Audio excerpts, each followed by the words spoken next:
Breaking down Estacado sports. This is the Matador Fan Zone podcast from 100.7 The Score.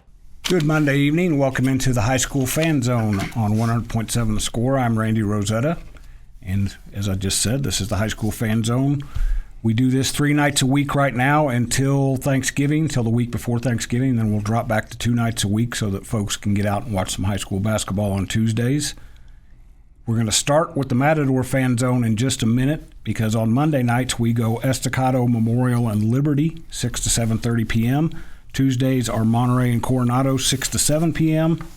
Wednesday night is when Lubbock High, Friendship, and Lubbock Cooper come in from 6 to 7:30 p.m.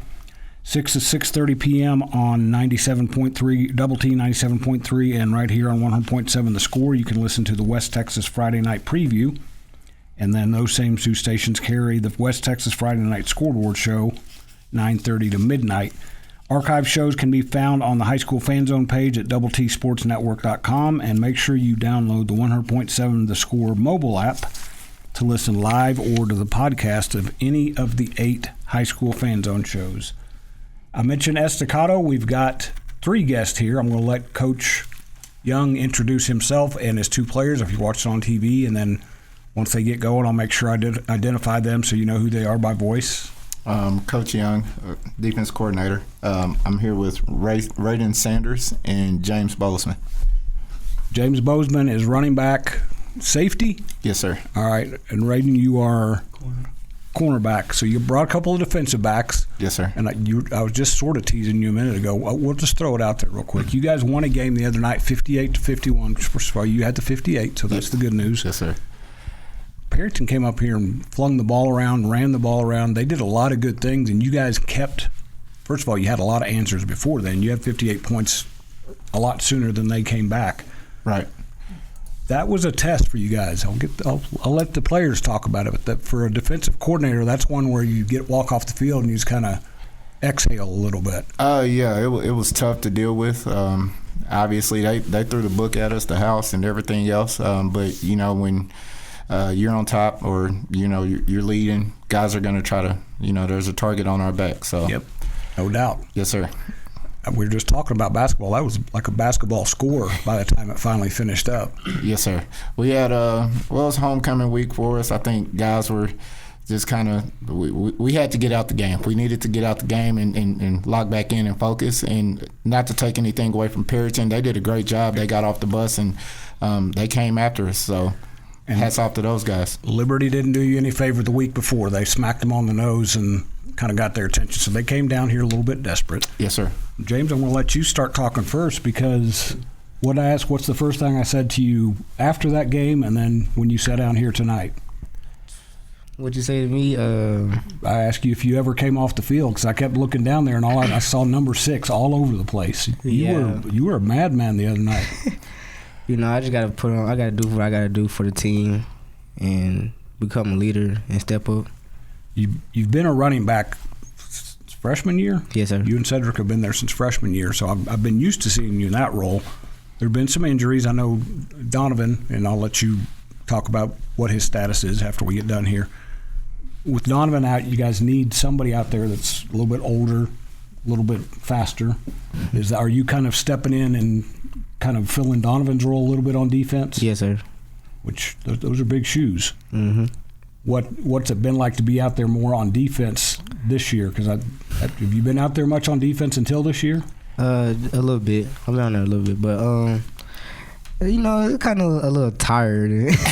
You know, you don't come off the field. You know, you just get tired of scoring and then going right back on defense, scoring and going right back on defense. And I'm cheating you. I said 2 touchdowns, but one of them was a kickoff return. So yes, you're sir. Also out there on special teams. I'm going to read off these numbers, make sure I get them right.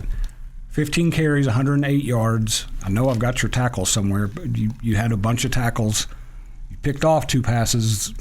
That's the other thing. Those guys had 5 turnovers.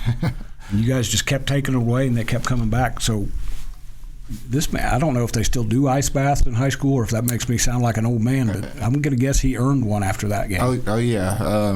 He most likely did, but I don't know if he took one. But like James said, him coming on and off the field, you know, you just have to check with him. And I'm like, hey, JD, do you need a breather? And he's ready to go, and he was amped up. So that was a good thing about James. And he's talked to me a lot about playing defense because before we got here, his sophomore year, he played some on defense, and he would always say, Coach, I'm ready whenever you want to put me in. So it was good. It's good that he stepped up, and obviously with Donovan out now, he's changed roles and he's moved over to the other safety, but it's a lot more responsibility and, as you said, in checking calls and stuff like that. So, but I thought he did a good job last week of filling in. So. It's good to be young. Rayden's been one of your mainstays because he's made big plays. I think I've covered y'all's last 3 Thursday night games, and I know when I make my notes, I've written his name down every time. So pass that microphone over to him. Just hold it above the silver, you'll be safe. So I mentioned you guys gave up some points, you gave up some yards, but this is a good defense. You guys said that's been maybe a difference between early last year and early this year. Is you guys know what you're doing on defense. What has been better from last year to this year for you guys? I feel like that this year we more locked in. We do more things right. We take more things serious because, like I said, it's our senior year. We got to take control of that. We got our coaches. They been here, you know what I'm saying? They doing things right. So I just feel like we're just a lot better team than last year. And this, we adjusted more. We listened more, paying attention more. We're more locked in and things like that. So, yeah. And Eric, we've talked about this already several times this year. There's a difference. You guys got here so late last year. It took a while for everybody to get used to each other. That off season, how big was it for defensively, especially? Because when you've got James and you've got Cedric and those two in particular, your offense is going to flow pretty quickly. But defense, it took some time to kind of figure out what you needed to do. Absolutely. You know, the previous coaching staff, they did a good job in their scheme. But as I told you before, you know, we're doing some different things on defense. And obviously the work in the spring and then 7-on-7 in the summertime has kind of helped us out, you know, getting our coaches, you know, all across the board, offensive and defensive, have been working their butts off trying to with the install and making sure that we get players up to speed and that they're doing what we asked them to do. I think the players are locked in, like Ray just said, and just trying to make sure that they make every opportunity count, you know. So these two are sitting here, but Zarian was on a few weeks ago. You guys have some guys that have been around for a couple years. So we're coming up on the end of the first segment. We're going to take a break here and talk more Matador football when we come back in the Matador Fan Zone on 100.7 The Score. Diving headfirst into Estacado athletics. You're listening to the Matador Fan Zone on 100.7 The Score and the 100.7 The Score mobile app. Welcome back in. This is the Matador Fan Zone on 100.7 The Score on a Monday night. We're talking about the Matadors' win against Perryton, 58-51. They go on the road to Borger, which is not quite as bad a road trip as Perryton is. You guys have been to Perryton before, so you know that is a long, long road trip. Borger's a little closer. Yep. But it's a road trip where they need to go take care of business. I saw somebody say you guys had clinched a playoff spot. I don't mess with the math at this time of year because you still have work to do. Yes, sir. But winning that one would get you pretty close. So we'll just leave it at that. Borger's winless right now. That is 7 p.m. I think it's Bulldog Stadium up there. I'll have to double check that. That's down the radio dial a little bit. Nick Long will have the call on that. Have you guys met your play-by-play guy, Nick Long? No, sir. Older guy, and he is fired up when he calls your games. Yeah. You need to go back and listen to some of the broadcasts because first of all, he's very West Texan. Mm-hmm. When he talks, he loves talking about the Matadors. He's done this for a long time. You guys have kind of breathed some life into him. He enjoys. He calls me.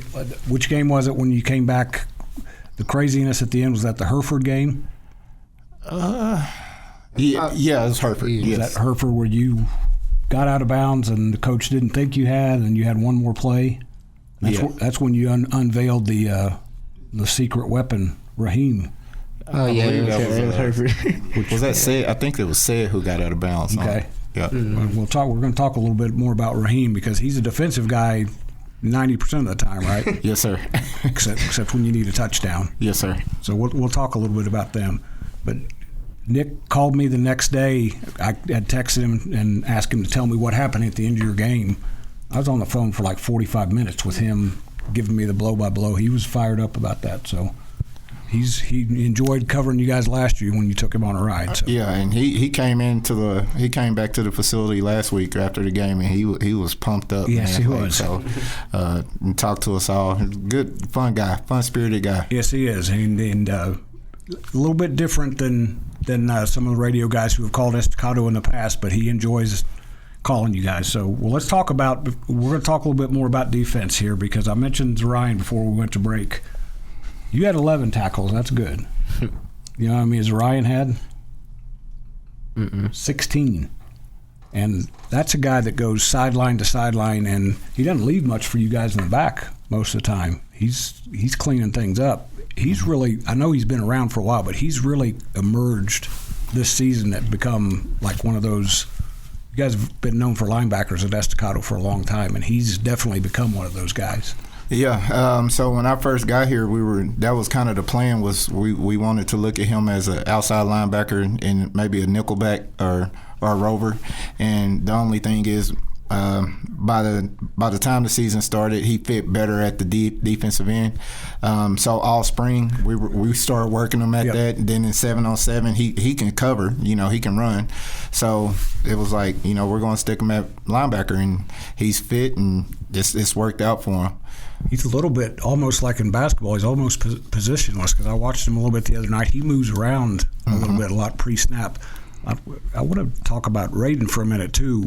He's not. How tall are you, Raiden? 6'1". Hand that over to him. I'm 6'1". You're 6'1", which you're not a huge cornerback for the high school level. Usually it's, or you are. I'm going to take that back.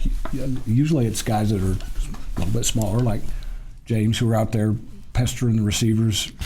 You hold your own though. Where have you been? Is that a spot you've played ever since you played football, or is it something where you fit into the scheme a little bit better? I feel like it's something I fit in the scheme a little bit. Ever since, middle school, I was never a cornerback. I didn't really get to a cornerback till my sophomore year. And I just started working drills with my dad at the gym every day. They started doing footwork drills. My junior year, footwork drills. Senior year, I took it more seriously. Started doing more and more footwork drills every time, a one-on-one pressing with. And sometimes corner is hard. I get beat sometimes. Yep. Sometimes you're going to lose some reps, but it's all about mindset. Corner is a hard position, me personally. So it's all about mindset. You get beat one time, line it back up, next rep, you know what I'm saying? So I just feel like I still got a lot more work to do, but each rep, I'm progressing, you know what I'm saying? I'm progressing. I'm not taking my wide receivers lightly. Whoever I line up against, I plan on winning every time. And if I lose a rep, it's okay. I'm going to line back up. I'm going to beat you the next time. I promise you that. You got to have thick skin to be a cornerback. Yeah. Real quick, what position did you play before? I play wide receiver. That's kind of what I thought maybe you looked more like. So we're hitting a second break here. We're going to come back after this and talk a little bit more in the Matador Fan Zone. I'm Randy Rosetta. This is 100.7 The Score. Your inside look into Estacado sports. This is the Matador Fan Zone on 100.7 The Score and the 100.7 The Score mobile app. Welcome back into the High School Fan Zone. This is the Matador Fan Zone on 100.7 The Score. Coach Young just gave me a number here. That makes sense when you say that. When you say Perryton ran 91 plays on offense. Yes, sir.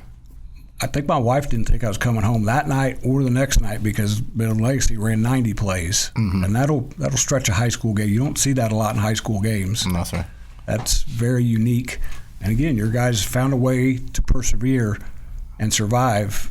James, going through a game like that, I still think when I talked to you afterwards, you were a little bit shell-shocked. I'm not sure you had it was completely sunk in yet. But when you look back at it, first of all, it was fun, right? Yes, sir. It may not have been that fun for the coaches, but how fun was it to be involved in a game like that where there's just so much going on back and forth? It was pretty fun just scoring, and then next thing you know, going defense, you get a pick. Then kickoff return, you just get a kickoff return. Then next thing you know, another pick. And it was just out there having fun. I was just out there having fun. So the other side of this, hand that to Raiden. Let me get him to answer this part. The other thing you learn from that game is, with very few exceptions, most teams on the other side aren't going to roll over. They're going to keep playing. What did you guys learn about that? Because you're going to get into some playoff games where you may jump ahead, but those other guys are going to keep playing.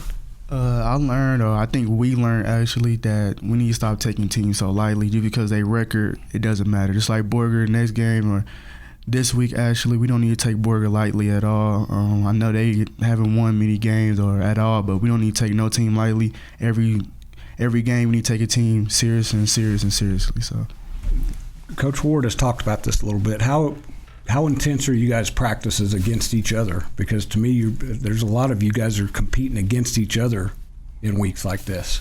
Oh, it's definitely intense, especially with JD and Said. You got them running all over the place. It's definitely intense with them, especially with Said. I got guard Said. I want to keep guarding Said because I feel like he's gonna make me better as a player. So we go 1-on-1, trash talk a little bit. He wins some, I win some. Just things like that. I ask you during the break here. Are you allowed to hit Cedric at practice? Well, let me ask it a second way. Do you ever get a chance to hit him?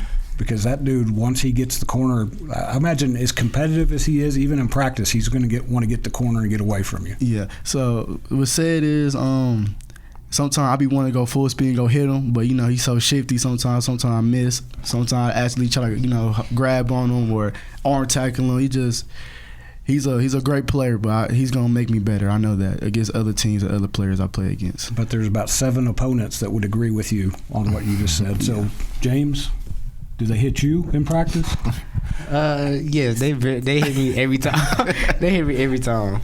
Do you say stuff about their girlfriends or what? What are they mad about? No, I just be cooking the defense. I just be finding defense, but I'll say this: it made you. Not that I'm not going to say you weren't tough before, but for a guy your size, you're as tough pound for pound on inside running plays as any guy I've ever seen.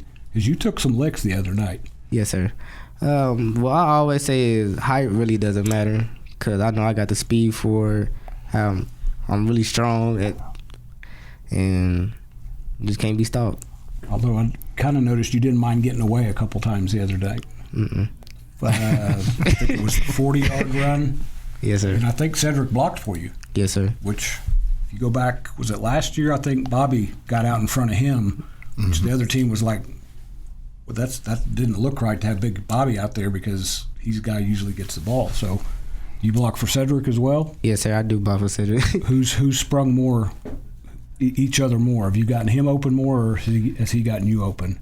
Well, it's really even because he be getting me open. I just be getting him open and just keep going back and forth and just keep scoring. And that seems to be working on offense. One thing that you guys have done, I think, which is incredible, is you're working with a freshman quarterback who's getting better each week. But Raiden, for you guys on defense, how important is it for you to make sure you're testing him in practice? Because he's going to see things against you guys in practice that he may not necessarily see in games, but you want him to be ready for a defense like you guys. Yes, sir. I feel like that Jayrick Ward, by the way, I want to make sure I say his name. Yes, sir. I feel like Jayrick, sometimes I have one-on-one conversation with him, and I tell him, I like, man, you doing great this year. You just a freshman, you know what I'm saying? Ain't no other ordinary freshman that just starting on varsity. Nope. So I try to, even though he's a young player, young mind, I try to keep him up as a player. That's what leaders supposed to do. Keep him up. I always tell him, you're doing great. You're all right. You know what I'm saying? It's okay to make mistakes. Everybody make mistakes. You're young. You know what I'm saying? You're still a freshman. So I feel like our defense, me, Zarian, JD, also, that we going to keep making him better and better because he might not go against a defense like us. Not many. Real quick, Joshua, who's the good cop with Jayrick? Because I know he hears a lot from Dad. Like Ray said, we just try to. I think everybody in general is just happy to see what Jayrick's doing, and so we all try to big him up and try and let him know how well he's doing as a player and that he has a high ceiling. So yes, he does, and so do the Matadors, who are on the road 7 p.m. Friday at Borger. That's going to wrap us up in the Matador Fan Zone. We'll be back after this break in the Panther Fan Zone on 100.7 The Score.